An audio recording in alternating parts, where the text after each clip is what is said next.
வாலிபனே வாலிப பிராயத்தில் உன் சிருஷ்டிகரை நல்லா கவனிக்க. உன்னை சிருஷ்டித்தவர், உன்னை உருவாக்கினவர், உன்னை உண்டாக்கினவர், உன்னை படைத்தவர்.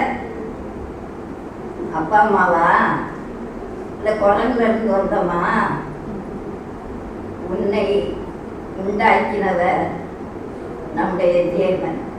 அந்த தேவனுக்குள்ள இயேசு இருக்கிறார், அந்த பரிசுத்த ஆவியானவர் இருக்கிறார். 3 பேரும் சேர்ந்துதான் நமது சாயலாகவும் ப்ளூரல் நமது ரூபத்தின்படியையும் மனுஷனை அப்படியே நான் வாலிபர்களே உங்களுடைய வாழ்வு பருவத்தில் உங்களை உண்டாக்கின சித்தியரை நீங்க நினைங்க. கூட படிக்கிற காலேஜில் படிக்கிற பையனையோ பெண்ணையோ நினைக்காதீர்கள். இளவயதும் வாலிபமும் மாயையே எழுதப்பட்டு வானத்தின் கீழே காண்பதெல்லாம் மாயையே எழுதப்பட்டிருந்தது. அருமையான வாலிபரே, உங்களுடைய வாலிப பிராயத்திலே உங்களுடைய சிறியரை நினையுங்கள்.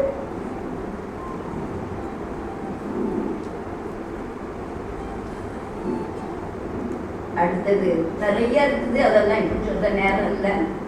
அடுத்தது பிதாக்களே. பிதாங்கிறது ஹிந்தி வார்த்தை, அப்படிதானே? மாதா பிதானி தானே சொல்றாங்க. அப்பாவுக்கு அம்மாவுக்கு ஹிந்தியில மாதா பிதா.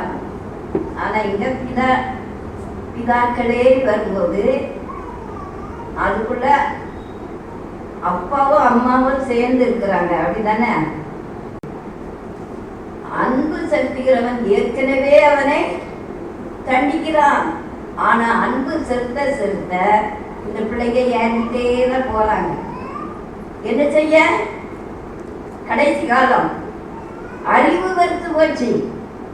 அவங்க பேசுற பேச்சுக்கு நம்மளால பதில் சொல்ல முடியல. அந்த அளவுக்கு கலியுக காலம், கடைசி நாட்கள்ல அறிவு வெறுத்து போகும் என்று எழுதப்பட்டிருக்கு. இந்த உலக அறிவு பிள்ளைகளுக்கு பெருத்து போகக்கூடாது. ஆண்டவரை பற்றியதான அறிவு பெருத்து போக வேண்டும். அல்லேலூயா. பிள்ளையானவனை நடத்த வேண்டிய வழியிலே நடத்து. நாங்கெல்லாம் எங்களுக்கெல்லாம் உள்ளூருக்குள்ளே ஸ்கூலு, அப்படியே நடந்து போயிடலாம். அதனால 4 மணிலேருந்து 5 மணி வரையும் எங்களுக்கு குடும்ப ஜபம். நான் வளர்ந்த இடத்துலையும் அதுதான், நான் என் பிள்ளைகளை வளர்த்த விதமும் அப்படிதான்.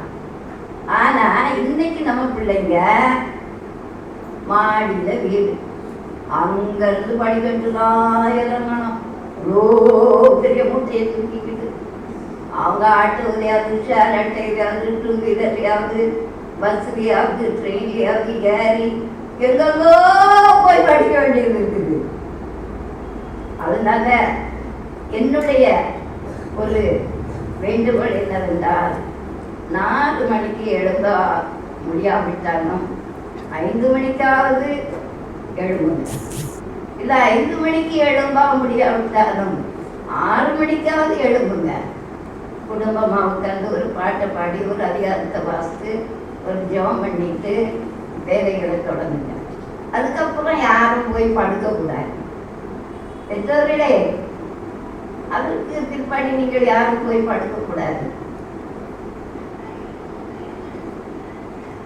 பிள்ளையானவனை நடத்த வேண்டிய வழியை நடத்து. அவன் முதிர் வயதிலும் அதை இளமையில் இளமையில கற்றுக்கொண்டால் அது முதிர் வயது வரைக்கும் அதை நாம் விடாதிருக்கலாம். அல்லேலூயா. நான் கர்த்தருடைய கிருபையால, இறக்கத்தால, தயவால 11 வயது, 12 வயது, 13 வயது இருக்கும்போது இலங்கைக்கு போகக்கூடிய ஒரு பிரயாணத்தை ஆண்டவர் வாய்ப்பு செய்தார். கப்பலில் 6 நேரம் பிரயாணம் பண்ணேன். அங்கே இன்டர்நேஷ்னல் கன்வென்ஷனில் அந்த பிள்ளைகளுக்குன்னே ஒரு கன்வென்ஷன், அந்த கன்வென்ஷனில் பிள்ளைகளுக்கு ஒரு கன்வென்ஷன். அந்த கன்வென்ஷன்ல மனப்பாட வசன போட்டியில ஆண்டவருடைய கிருபையால முதல் பரிசை வாங்க ஆண்டவர் உதவி செய்வார். அல்லேலூயா. அது என்னுடைய சக்தியோ, என்னுடைய பக்தியோ, என்னுடைய நாம சக்தியோ, என்னுடைய இதோ இல்லை, ஆண்டவருடைய கிருபை. அப்ப அவங்க சொல்றாங்க, தென்னிந்தியாவில் இருந்து வந்த மகள் என்று சொல்கிறார்கள். தென்னிந்தியா தேவ பக்தியின் வைராக்கியத்துல முதலிடம் பெற்றிருக்கிறது. அல்லேலூயா. அது அந்த பாக்கியம் நமக்கு கிடைச்சிருக்குது. ஏன்னா நிறைய சபைகள், நிறைய கூட்டங்கள், நிறைய ஆவிக்குரிய காரியங்கள் எல்லாம் நடக்குது. அல்லேலூயா. ஒரு தடவை ஸ்கூல்ல படிக்கும்போது படிப்பு அவ்வளோ வராது எனக்கு. ஸ்போர்ட்ஸ்ல நல்லா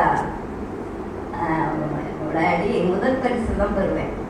அப்போ ஒரு தடவை கிரிக்கெட் பார்க்கிறவங்க 2வது சொல்லிட்டாங்க. எனக்கு மனதுக்கு ரொம்ப வேதனையா இருந்தது. ஐயோ, முதல் பரிசை அடையவில்லையே என்று. ஆனால் ஜட்ஜிக்காக பக்கத்து ஸ்கூல்ல இருந்து வந்த ட்ரில் மாஸ்டர், இல்லை, இதை அளந்து பார்க்க வேண்டும் என்று சொல்லிவிட்டார். அளக்கும்போது முதல் பரிசை பெற்றவள் உடைய பால் நிறைய போச்சு. 2வது பரிசை பெற்றவளாய என்னுடைய பால் கொஞ்சம் சைடா போச்சுது. அதன்படி அவங்க தீர்ப்பு சொல்லிட்டாங்க. ஆனால் ஜட்ஜி வந்தார் பாருங்க, அவர் அளக்க வேண்டும் என்று சொல்லிவிட்டார். அளந்து பார்த்ததுல I am the first. அல்லேலூயா. நான் சொல்றது என்னன்னா, எல்லாவற்றிலையும் நம்ம முதன்மையா வரணும். அதுக்குதான் முதலாவது அவருடைய வசனங்களை நல்லா படிங்க. பெற்றோர்களே உங்க பிள்ளைகளுக்கு முன்பாக நல்ல வேதத்தை வாசிங்க. 2 பேரும் சண்டை போடாதங்க. உங்க வாயிலிருந்து வர வார்த்தை கர்த்தருடைய சமூகத்துல பிரீதியா இருக்கட்டும். என்னென்ன வார்த்தைகளை சொல்லி பிள்ளைகளை அசராக தெரியுமா? இன்னைக்கு பெற்றோர்கள் நாம இப்படி செய்யவே கூடாது. பிதாக்களே, உங்கள் பிள்ளைகள் திடலற்று போகாதபடிக்கு அவர்களை கோபம் ஊட்டார்கள். அல்லேலூயா. அடுத்தது சகோதரரே, நம்முடைய இயேசு நமக்கு மூத்த சகோதரர். நாம் எல்லாரும் அவருக்கு இளைய சகோதரர், சகோதரிகள். இந்த வாக்கியம் யாருக்கு கிடைக்கும்? இயேசுக்கு நம்ம சகோதரர் சகோதரிகள் என்றால் இதை காட்டிலும் மேத்த என்ன? அல்லேலூயா. அது கல்லையே சொல்ல மாட்டேங்கிறீங்களா? சொல்லுங்க, ஆமென் சொல்லுங்க, இப்படி சொல்லிட்டே இருக்கணுமா? அப்படி கிடையாது. உங்களுடைய இருதயம் கொழுந்து விட்டு எரிந்தால் ஆட்டோமேட்டிக்கா தானாகவே வாயிலிருந்து அது ஆமென் வரும். யாரும் சொல்லி சொல்லி வாங்க வேண்டியதில்லை. அந்த விதத்துல நீங்கள் இருக்க வேண்டும். அல்லேலூயா. கர்த்தருடைய சத்தத்தை கவனமாய் கேட்டு அவருடைய பார்வைக்கு செம்மையானதை செய்து அவருடைய கட்டளைகளுக்கு கீழ்ப்படிந்து அவருடைய நியமங்கள் யாவையும் கைக்கொண்டார் எகிப்திற்கு வரப்பண்ணின வியாதிகளில்